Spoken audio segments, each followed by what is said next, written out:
In 1927, this painting was shown at the Royal Academy Summer Exhibition in London, and it created a sensation. It was called a superb masterpiece of modern painting, a miracle of beauty, the picture of the year, the artistic sensation of this year's Academy. It was reproduced and written about in many newspapers and magazines, and one newspaper bought it and presented it to the nation. It travelled to America and toured art galleries across the British Isles, being seen by tens of thousands of people. It was, for a time, perhaps the best-known and most celebrated contemporary work of art in Britain. It was the painting everyone knew, the painting about which everyone had an opinion. The painting is called Morning. The artist who created it was Dod Procter. Dod Procter was born Doris Margaret Shaw in London in 1890. She was called Dod among family and friends since childhood, and signed her work as Dod Procter from 1912, the year of her marriage to fellow artist Ernest Procter. Although she was born in London, Dod Procter was very much associated with Cornwall, and particularly with the town of Newlyn, where she came as a student in 1907. She became part of the Newlyn school of artists that flourished there. Notable members in Procter's time included Harold Harvey, Laura Knight, and her husband, Harold Knight. Women artists were prominent in the Newlyn school. As well as Laura Knight, who was a close friend, Dod Procter was close to the painters Ruth Simpson and Gertrude Harvey. In 1910, Procter spent time in France, where she was profoundly influenced by Cubism and the works of Picasso. At the end of 1919, she travelled with her husband to Burma, where they spent a year decorating the palace of a wealthy Chinese businessman, a job for which they were not, in the end, paid. But Burma was an important source of artistic inspiration. Among Newlyn artists, Dod Procter was unusual in spending little time on landscapes or scenes of life in the town. She painted girls and women, drawing on friends and locals as models. She had a strong interest in the female nude, and during her career her work in that area became very notable and in some respects notorious. Although she also lived in London for a time, she remained resident in Newlyn, her connection with the town becoming very strong. In 1937, the Welsh poet Dylan Thomas wrote that Newlyn is famous for its fleas and Dod Procter. In 1942, she became the second woman to be elected as a full Royal Academician, following her friend Laura Knight, since Angelica Kauffman and Mary Moser in the 18th century. She had been an R.A. associate since 1934. The sensation caused by Morning was an untypical episode in Dod Procter's generally quiet, low-profile, but sustained and successful career. She died in 1972. By 1927, Dod Procter already had a long association with the Royal Academy. The first picture she showed at the R.A. Summer Exhibition was a watercolour of Versailles in 1913. She showed flower paintings in 1916 and 17, and a Burmese subject in 1922. In the years that followed, she exhibited a mix of paintings, of women and children, flower pieces, and an interior. Her painting, The Model, was one of the most praised pictures at the Royal Academy exhibition in 1925. The critic Frank Rutter wrote that it reveals what will be the vision of the 20th century. And, in 1927, she showed Morning. Morning is in a style that today we might call Art Deco, although that is not a term anybody would have used for it at the time. But it is in a stylized, flattened, linear manner, self-consciously modern, with simplified, almost streamlined forms, that might put you in mind of the works of Polish artist Tamara de Lempicka, or British artist Meredith Frampton, or of Dod Procter's own husband, Ernest Procter. But, in important respects, Dod Procter's art does not follow the characteristics typically identified, as summarized here by Edward Lucy Smith, with Art Deco painting. Her compositions feature strong, even monumental forms, but are rarely hard-edged, and suggest repose rather than restlessness. Her use of colour is typically restrained. Her figures are solid rather than refined, their poses sculpted with strength rather than being mannered and contrived. Her paintings, unlike those of Ernest Procter and other Art Deco painters, never involve symbolism and allegory. Above all, Dod Procter was a realist. She was often called an intellectual painter, but in fact her work is fundamentally sensory and sensual. She is interested in the body, and particularly the female body, as a visual phenomenon, an expression of character, a receptacle of experience, and an inescapable material reality. Morning shows a young woman lying on a bed, just as the light of early morning first enters the room. This is a moment we have all experienced, objects gradually emerging from the dimness, but not yet distinct, everything in shades of silver and grey, before the day brings brightness and colour. The woman's eyes are closed, her mouth is closed, and she gives an impression of complete repose, of complete self-containment within her own interior world. She is lying on top of the disordered sheets, not under them, and wearing a long sleeveless nightdress, which has become rolled up around her hips, leaving her legs bare to above the knees. The picture is closely focused on her figure, so that we can see little of the room itself. The figure fills the bed, and the bed, dominantly diagonal, fills the picture plane. There is a chair by the bed with something made of white fabric draped over it, and a corner of a chest of drawers can be seen behind that. The space of the room itself is defined by a strip of floor and the lower part of the wall. The angle of the floor and wall and the two pieces of furniture give some sense of recession to a picture which otherwise seems shallow, almost like a sculptural relief, an effect reinforced by the uniform tonality and the lack of sharp shadows. The source of the diffuse early morning light, which we take to be a curtained window at the foot of the bed, is beyond the edge of the picture on the left. The curves that make up the girl's body lead the eye from her feet to her head and her face. Her body has a twisted posture, but one that gives a sense of balance rather than of tension. Her lower body is turned downwards, her upper body upwards, so that the upward curve of her hips is balanced by the downward curve of her legs, and her elevated right arm balances her left arm, with the two making a frame around her head and upper body. Her left hand rests on her lower abdomen, at the centre of the canvas. Behind her, the curved back of the chair balances the echoing curve of her right arm to act as another frame for her figure. Beneath and around her, the folds of the sheets and of her nightdress help define form, their rhythmic lines and curves echoing and accentuating the shapes and volumes of her body. This painting is both intimate and remote. It has an almost hypnotic quality. The viewer is drawn into its atmosphere of stillness and repose. As the picture's title tells us, this is morning, and here is a girl on the brink of awakening.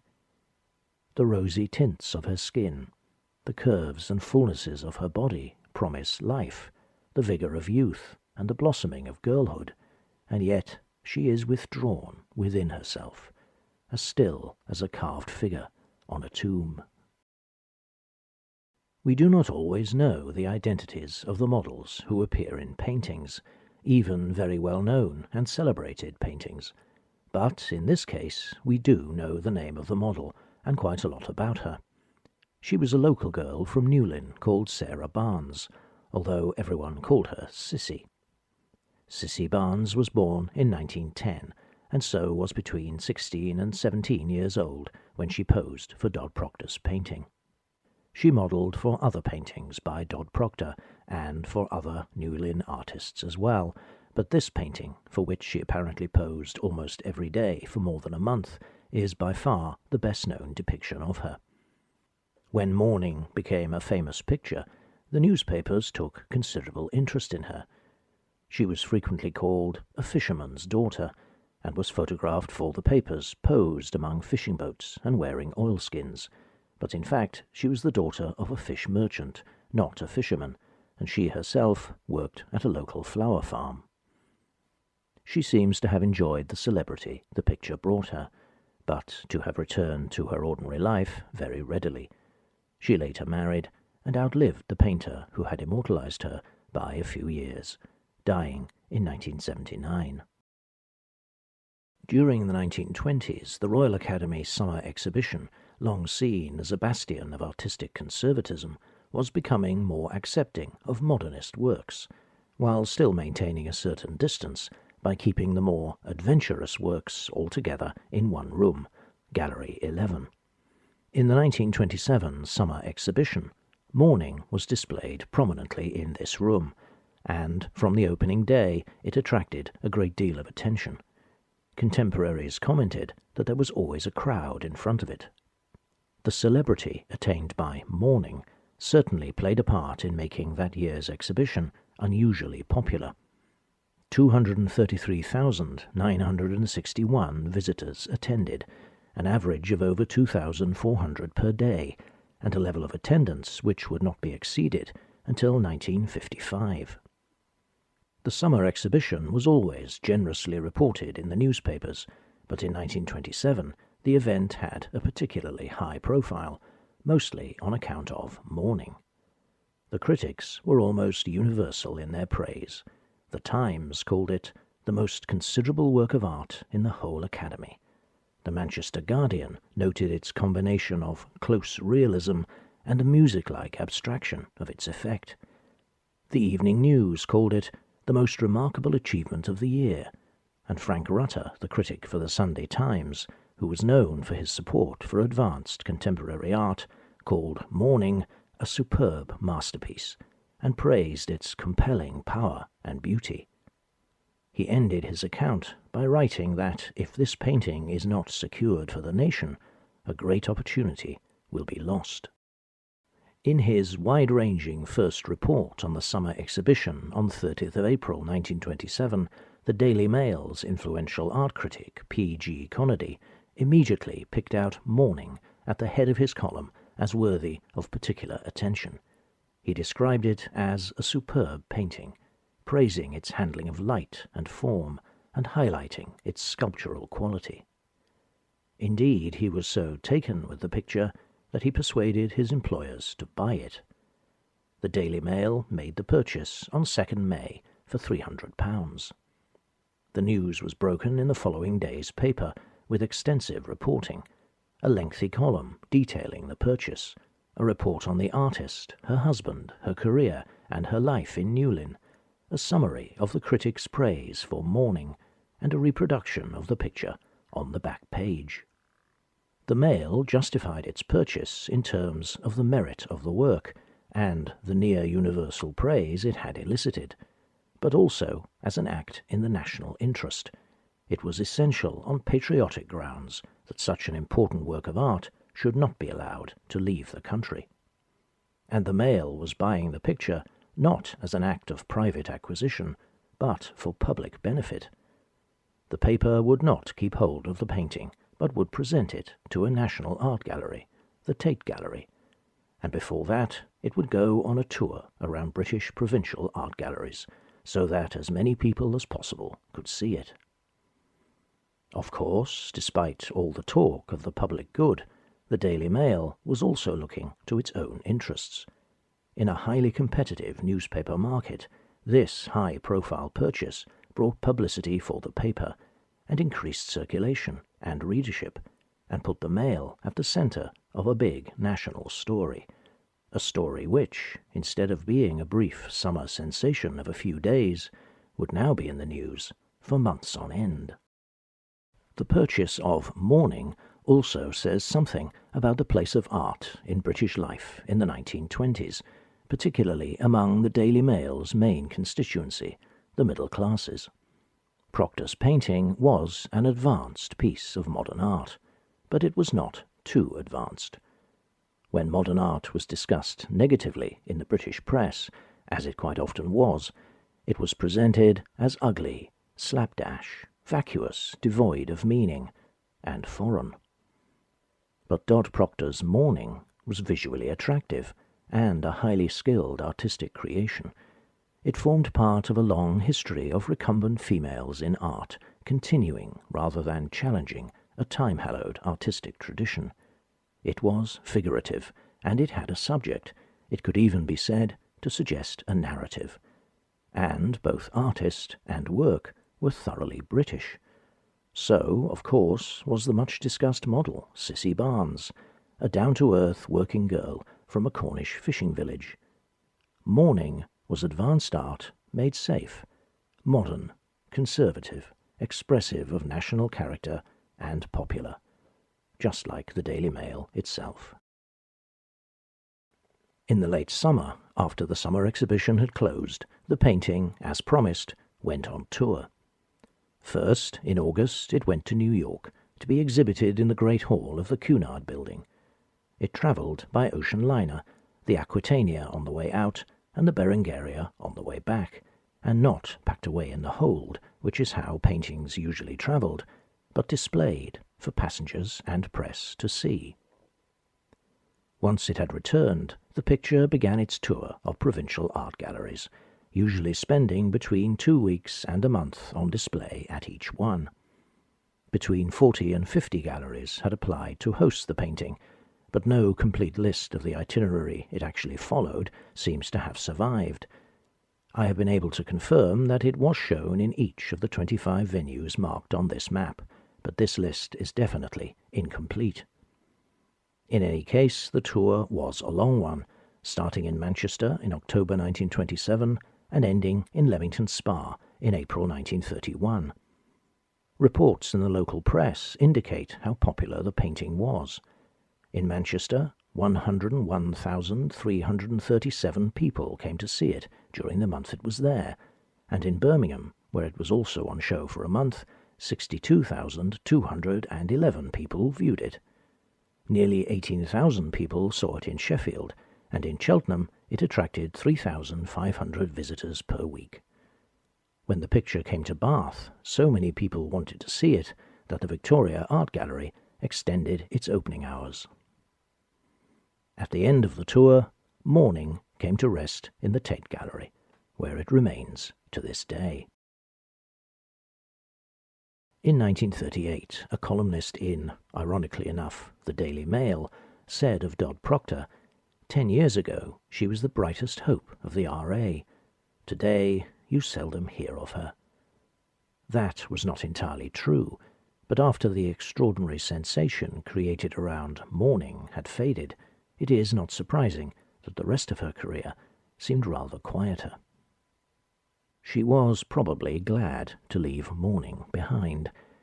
In 1950, when it was being exhibited in Penzance as part of a special exhibition for the Festival of Britain, the West Briton newspaper observed that, having leapt into fame with this picture, Mrs. Procter found her name invariably associated with it for years afterwards.